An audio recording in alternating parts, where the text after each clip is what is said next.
नमस्कार, स्वागत आप सभी का। खबर है सरदार आप देख रहे हैं और आपके साथ मैं हूं पुनीत मिश्रा। नमस्कार, बहुत बहुत स्वागत है आपका। मैं हूं आपके साथ ऋतु ज्ञानवानी और सबसे पहले बात करेंगे बाबा साहेब अंबेडकर की। तो बाबा साहेब अंबेडकर पर सियासी घमासान लगातार जारी है। एमपी से लेकर उत्तर प्रदेश तक बाबा साहेब अंबेडकर पर राजनीतिक लड़ाई देखने को मिल रही है। ये रिपोर्ट देखिए।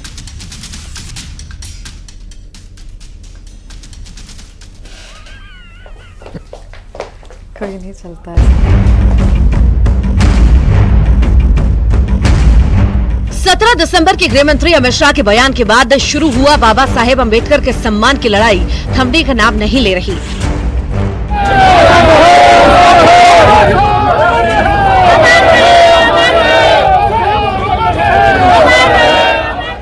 आज एक तरफ कांग्रेस ने जिला स्तर पर अंबेडकर के अपमान के खिलाफ पैदल मार्च निकाला।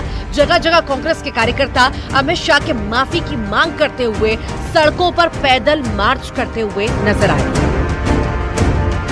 तो आज मायावती की बहुजन समाज पार्टी भी बाबा साहेब के सम्मान की लड़ाई में सड़क पर उतर आई। मायावती के भतीजे और बीएसपी के नेशनल कोऑर्डिनेटर आकाश आनंद के नेतृत्व में बीएसपी के कार्यकर्ताओं ने लखनऊ में बाबा साहेब के स्मारक के पास प्रदर्शन किया।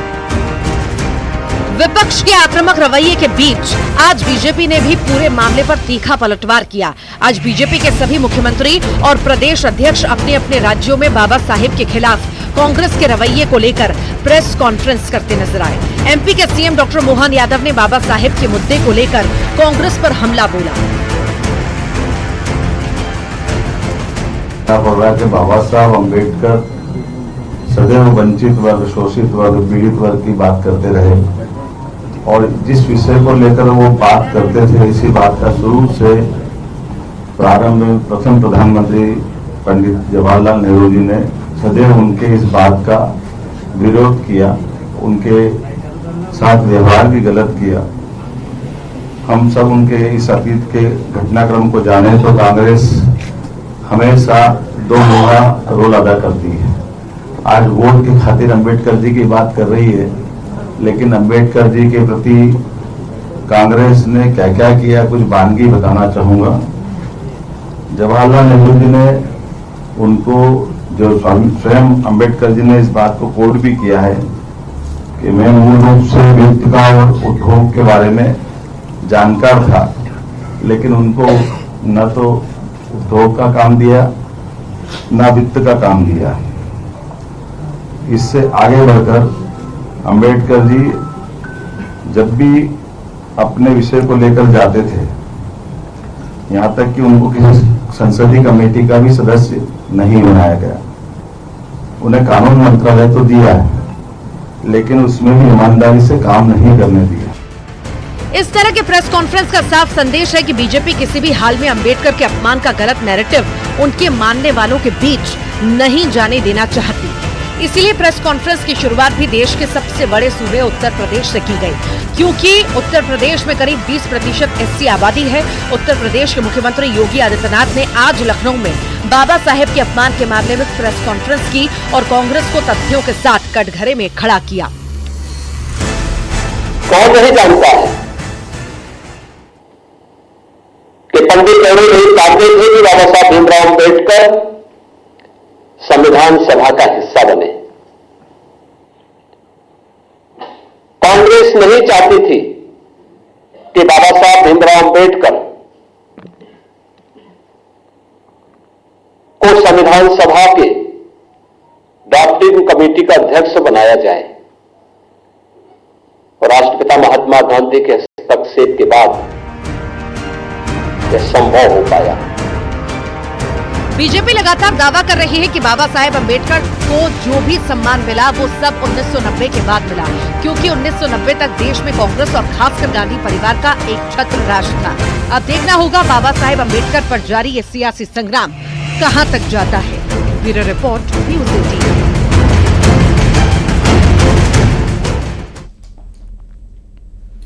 आरएसएस प्रमुख मोहन भागवत के बयान पर साधु संतों की तरफ से बयानबाजी जारी है और अब स्वामी रामभद्राचार्य ने बड़ा हमला बोला है। उनका कहना है कि मंदिर मस्जिद को लेकर दिया गया उनका बयान व्यक्तिगत हो सकता है और इससे हमारा कोई लेना देना नहीं। वो संघ प्रमुख हैं, हिंदुओं के प्रमुख नहीं हैं। वहीं स्वामी रामदेव ने भी कह दिया कि जहां पर विदेशी आक्रांताओं के सबूत मिल रहे हैं उन पर कानून के हिसाब से एक्शन होना चाहिए। बाकी देश में भाईचारा भी बना रहना चाहिए।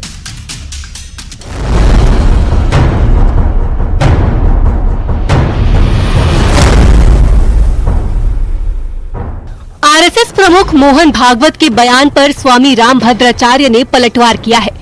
मोहन भागवत ने कहा था कि मंदिर मस्जिद से जुड़ा मुद्दा कुछ लोग इसलिए उठाते हैं ताकि वे खुद को हिंदुओं के नेता के रूप में स्थापित कर सके।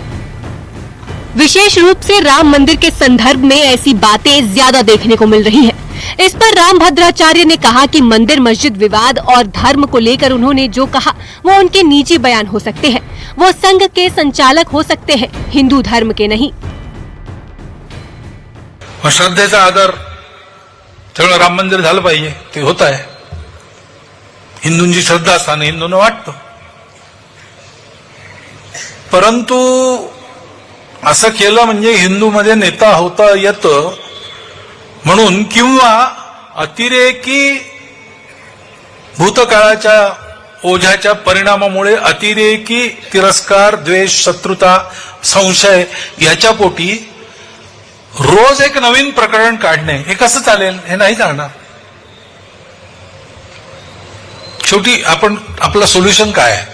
जगाला आपल्याला दाखवायचं आहे की आपण सगळे एकत्र नांदू शकतो। ये कौन होते? मैं 20 बार कह रहा हूं, हिंदू धर्म की व्यवस्था के लिए वो तो नहीं ठेकेदार है। हिंदू धर्म की व्यवस्था हिंदू धर्म के आचार्यों के लिए हाथ में, उनके हाथ में नहीं। वो किसी एक संगठन के प्रमुख बन सकते हैं, हमारे नहीं। संपूर्ण भारत के वो प्रतिनिधि नहीं है। मोहन भागवत ने धर्म को लेकर भी बयान दिया था। उन्होंने कहा था कि धर्म को लेकर गलतफहमी, अधूरी समझ की वजह दुनिया भर में अत्याचार हो रहे हैं। म्हणून हा धर्म समजवावा लागतो आणि समजवणं फार कठीण गोष्ट आहे। मनुष्य समजत नाही। मी खूप ज्ञानी मनुष्य असेल तर त्याला त म्हटल्यावर ताकभात लगेच लक्षात येतो। फार अज्ञानी माणूस असेल तर सांगणारा ज्ञानी आहे त्याला माहित असतं म्हणून त्याचं तो लगेच ऐकतो। धर्म हा समजावा लागतो, पण तो नीट नाही समजला तर त्या धर्माच्या अर्धवट ज्ञानाने अधर्म होतो। जगामध्ये धर्माच्या नावाखाली जितके अत्याचार झाले आहेत ते या चुकीच्या समजुतीमुळे झाले आहेत आणि म्हणून तो धर्म समजवायचं काम करणारे संप्रदाय असावे लागतात। नुसते पंथ असून चालत नाही। योग गुरु स्वामी रामदेव का कहना है कि जहां विदेशी आक्रांताओं के मंदिर ध्वस्त करने के सबूत दिख रहे हैं वहां पर कानूनी लड़ाई होनी चाहिए। बाकी देश में भाईचारा रखा जाए, ये भी जरूरी है। बड़े तीर्थ हैं, बड़े गौरव के स्थान हैं, उनके ऊपर तो कुछ निर्णय करना ही चाहिए जिससे कि जिन आक्रांताओं ने सनातन का विध्वंस मचाया उन पापियों के उस पाप का थोड़ा फल तो मिलना चाहिए। बाकी देश में भाईचारा भी कायम रहना चाहिए। रामभद्राचार्य ने बांग्लादेश में हिंदू अल्पसंख्यकों पर हो रहे अत्याचार को लेकर कहा कि सरकार इस पर कदम उठा रही है, लेकिन अब और कठोर कदम उठाना चाहिए। साथ ही प्रयागराज में आयोजित होने वाले कुंभ के आयोजन पर उन्होंने खुशी जाहिर की। न्यूज़ 18 के लिए ब्यूरो रिपोर्ट।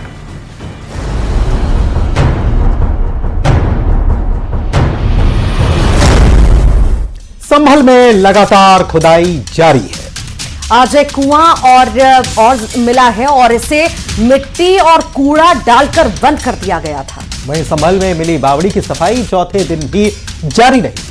संभल हिंसा को आज पूरा 1 महीना हो चुका है। कल संभल में अचानक पहुंची फॉरेंसिक और बैलिस्टिक टीम ने हिंसा वाली कई जगहों का मुआयना किया। वहीं संभल मुद्दे पर सियासी संग्राम भी जारी है। इस पर एक रिपोर्ट आपको दिखाते हैं।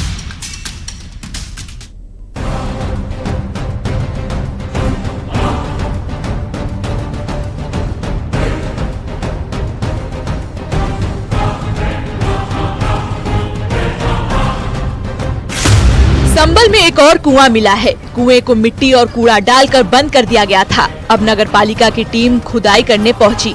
लाडम सराय इलाके में ये कुआं मिला है।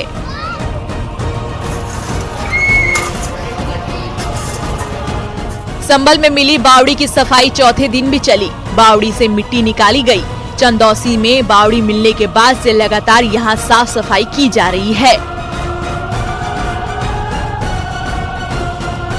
संभल में प्रशासन 150 साल पुरानी बावड़ी का सच जानने के लिए लगातार खुदाई करवा रहा है। स्ट्रक्चर को नुकसान न पहुंचे इसलिए खुदाई जेसीबी की जगह गैती फावड़े से करवाई जा रही है। कई मजदूरों को बावड़ी में खुदाई के लिए उतारा गया। प्रशासन की टीम लगातार इसकी निगरानी कर रही है। भैया इसमें 10 फुट हो चुकी है। इसमें लगभग कितने मजदूर लगे? इसमें भैया 60-70 मजदूर हैं। आज सुबह से कहाँ से खुदाई शुरू की है? ये जीने से करी सर। सभी लोग इसी में अंदर हैं आज? हाँ सर, अंदर है, कुछ ऊपर है। कोई मलबा गिरने का कोई ऐसी आशंका तो नहीं? ऐसी आशंका नहीं है। और ये पुरानी बावड़ी है, बहुत मजबूत है, इससे कोई डर नहीं है। अभी हमने जो लगातार हमारे इस पे खुदाई का काम शुरू हुआ है, इसमें करीब 35 से 40 कर्मचारी हमारे लगातार काम कर रहे हैं। शुरुआत में जेसीबी से हमारा काम हुआ था, सरफेस एरिया मिट्टी हटाई गई। अब मैनुअली, चूंकि स्ट्रक्चर को कोई नुकसान ना पहुंचे, तो मैनुअली काम लगातार कराया जा रहा है। संभल में 14 दिसंबर को प्रशासन ने 46 साल से बंद मंदिर को खुलवाया था। अब संभल के मंदिर में विधिवत तरीके से पूजा शुरू हो गई है। मंगलवार को हनुमान चालीसा का पाठ किया गया।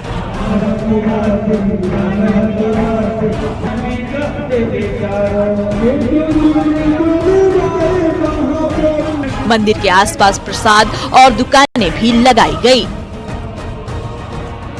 संभल हिंसा को 1 महीने हो चुका है। सोमवार को आगरा से संभल में अचानक पहुंची फॉरेंसिक और बैलिस्टिक टीम ने हिंसा वाली जगहों का मुआयना किया। फॉरेंसिक टीम ने जामा मस्जिद इलाके में कई लोगों से हिंसा वाले दिन की जानकारी ली। जामा मस्जिद इलाके में जिस जगह पर आगजनी और पत्थरबाजी हुई, वहां पर अलग अलग टीमों ने मुआयना कर फोटोग्राफ और वीडियो रिकॉर्ड किए। एफएसएल की टीम ने हिंदू खेड़ा इलाके का दौरा किया। हिंदू खेड़ा वो इलाका है जहां के कई वायरल वीडियो में महिलाओं के भी पत्थर फेंकते चेहरे नजर आए हैं।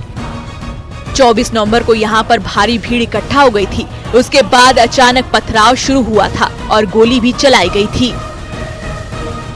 संभल हिंसा को आज 1 महीना हो गया है और आज के बाद जो तस्वीर है काफ़ी बदली है। संभल के ये इलाके जहां पर दिन भर बाजार खुलते थे, अब कम बाजार खुलते हैं। अभी भी कई बाजार में दुकानों में ताले लटके पड़े हैं, तो वहीं घरों में ताले लटके पड़े हैं, क्योंकि जो दंगाई जो हिंसा करने वाले लोग थे उनकी तलाश के लिए पुलिस की टीमें जो है जगह जगह अभी भी दबिश दे रही है। लेकिन पूरा जो इलाका है, इस पूरे इलाके में देर रात भी इन्वेस्टिगेशन की गई थी और जो गलियां हैं, गलियों में कई घरों में अभी भी ताले लटके पड़े हैं, जिनसे माना जा सकता है कि कहीं ना कहीं इन घरों में जो लोग हैं वो अब कम नज़र आते हैं। कई गलियां जो है सुनसान पड़ी इसलिए हैं क्योंकि अभी भी इन सुनसान गलियों में ये माना जा सकता है कि लोग अपने घरों को छोड़ चुके हैं, या तो दहशत से छोड़ चुके हैं या फिर उसकी वजह कोई ना कोई उपद्रवी है जो ताले लगा के जा चुका है। और इसी वजह से इस पूरे रूट पर हम आपको दिखा रहे हैं क्योंकि अभी भी उस तरह के हालात नहीं है। हालांकि प्रशासन पूरे मामले पर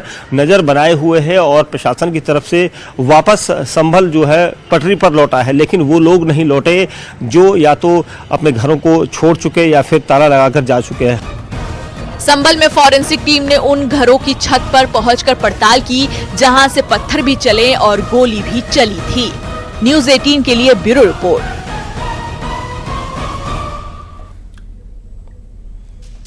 एक छोटी सी बात जिसका समाधान बातचीत से हो सकता था, लेकिन उस पर विवाद हो गया। और विवाद भी कोई छोटा मोटा विवाद नहीं, ऐसा विवाद जिसमें लाठी डंडे चले और जब इनसे बात नहीं बनी तो तलवारें निकल आईं और उनसे हमला किया गया। जी हां, ये हुआ है राजधानी भोपाल के जहांगीराबाद इलाके में, जहां 2 समुदाय एक छोटे से विवाद को लेकर भिड़ गए। और विवाद के बाद इलाके में तनाव का माहौल है। मौके पर भारी पुलिस बल की तैनाती है, लेकिन आखिर क्या है ये पूरी कहानी, आइए इस रिपोर्ट में देखते हैं।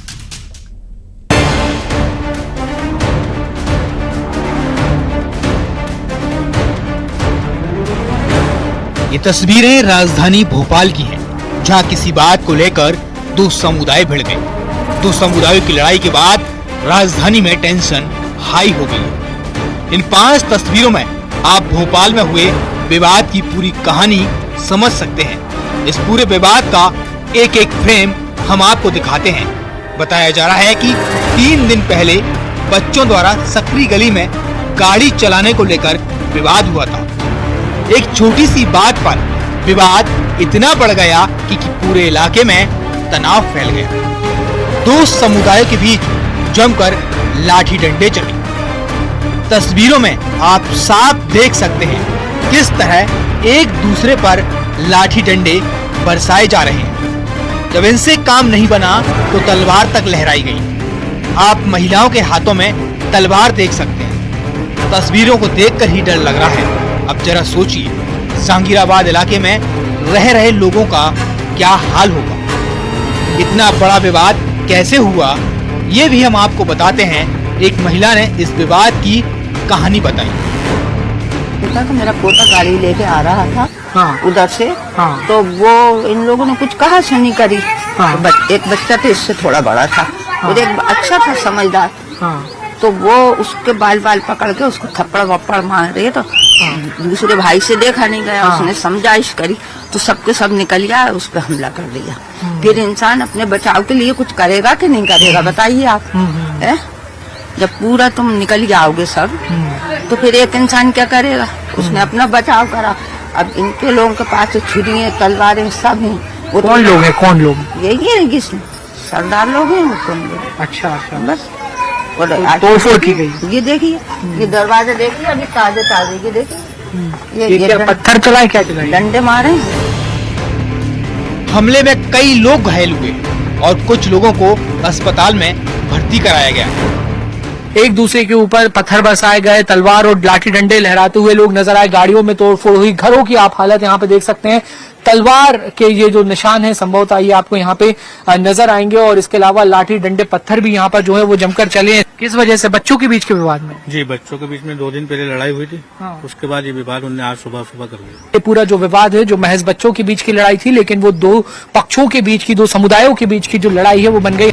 विवाद के बाद इलाके में भारी पुलिस बल तैनात है। सवाल ये आता है, आखिर कैसे छोटे छोटे झगड़े एक बड़े विवाद में तब्दील हो जाते हैं। भोपाल से बासु चौरे, न्यूज़ 18।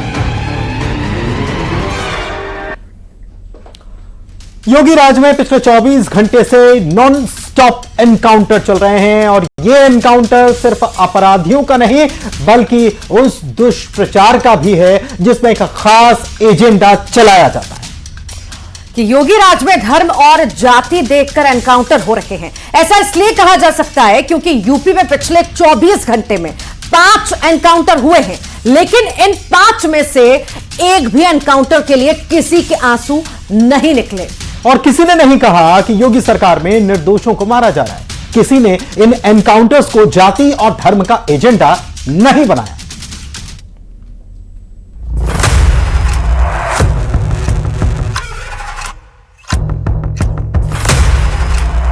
यूपी के सीएम योगी की पुलिस फुल एक्शन में है। अपराध और अपराधियों के खिलाफ योगी सरकार की जीरो टॉलरेंस पॉलिसी की हनक ऐसी कि पुलिस की बंदूक से निकलने वाली गोली के खौफ से बदमाश भीगी बिल्ली बने हुए हैं। आलम यह है कि सूबे के अपराधी पुलिस से जान की भीख मांग रहे हैं, गिड़गिड़ा रहे हैं और हाथ पैर जोड़कर माफी की गुहार लगा रहे हैं। मुझे माफ करा दो, यूपी पुलिस से बचा दो। योगी जी, मैंने जो अपराध करा है मुख्तार, उसका सुनील पाल वाला, उसको मुझे बचा दो। मैं पुलिस में सरेंडर पेश हो रहा हूँ। योगी जी, मुझे माफ करा दो, यूपी पुलिस से बचा दो। ये वही अपराधी हैं जिस पर कॉमेडियन सुनील पाल और एक्टर मुश्ताक मोहम्मद खान का अपहरण करने का आरोप लगा है। यूपी में पिछले 24 घंटे में 2 एनकाउंटर में अपराधियों की मौत के बाद बिजनौर का ये अपराधी खौफ के मारे कांपने लगा। इसको लगने लगा कि एनकाउंटर का अगला नंबर इसी का है। लिहाजा सुबह सुबह अपराधी अंकित थाने पहुंच गया और योगी जी से हाथ जोड़कर जान बख्श देने की गुहार लगाने लगा। दरअसल सुनील पाल अपहरण केस में पुलिस को अंकित की तलाश थी। इसी बीच उसे पता चला कि पुलिस ने 2 अपराधियों को वारदात के 24 घंटे के भीतर जहन्नुम पहुंचा दिया है, जिसके बाद उसे मौत का खौफ सताने लगा था। 2 दिन पहले यानी रविवार की रात को बदमाशों ने लखनऊ के चिन्हट में इंडियन ओवरसीज बैंक की शाखा में सेंधमारी की। आरोपियों ने बैंक के 42 लॉकर्स तोड़कर उसमें रखे करोड़ों के गहने और कीमती सामान चोरी कर लिए थे। इसके बाद से ही पुलिस इस गैंग की तलाश में जुट गई थी। मुखबिरी के आधार पर पुलिस ने सोमवार की देर रात पहला एनकाउंटर लखनऊ में किया, जहां सुविंदर कुमार मारा गया। इसके कुछ ही घंटों बाद गाजीपुर में सनी दयाल से पुलिस की मुठभेड़ हो गई। दोनों बदमाश एनकाउंटर में मारे गए। जब चेकिंग के दौरान दो संदिग्ध व्यक्ति एक बाइक पर जाते हुए दिखाई दिए, जिनको जब रोकने का प्रयास किया गया 12 चौकी इंचार्ज के द्वारा, तो वो वहां से गाड़ी पलट के और वहां से भाग निकले। वहीं मौका पाकर वो सड़क से उतर के एक सुनसान निर्जन स्थान की तरफ उन्होंने भागने का वहां पर प्रयास किया, जिसमें से एक लड़का जो था वो वहां से भाग गया और दूसरा लड़का जो वहीं पर पुलिस के ऊपर छुप के वहां से फायरिंग करने लगा जब पुलिस ने उसको रोकने का प्रयास किया। तो जवाबी फायरिंग में जब उसके ऊपर पुलिस के द्वारा फायरिंग की गई तो उसके पैर में और उसके छाती पर गोली लगी, जिससे वो गंभीर रूप से घायल हुआ। पुलिस के मुताबिक लखनऊ की इंडियन ओवरसीज बैंक में सेंधमारी का प्लान अपराधियों ने जेल में बंद रहने के दौरान बनाया था। बिहार के अरविंद और लखनऊ के विपिन वर्मा इस प्लान के मास्टरमाइंड थे। विपिन को बैंक के बारे में पूरी जानकारी थी, उसी ने अरविंद को इस सेंधमारी के लिए तैयार किया। बताया जा रहा है कि बैंक में न गार्ड की तैनाती थी और न ही सुरक्षा के पुख्ता इंतजाम। यही खामियां देखकर बदमाशों ने इस बैंक को निशाना बनाने के लिए चुना था।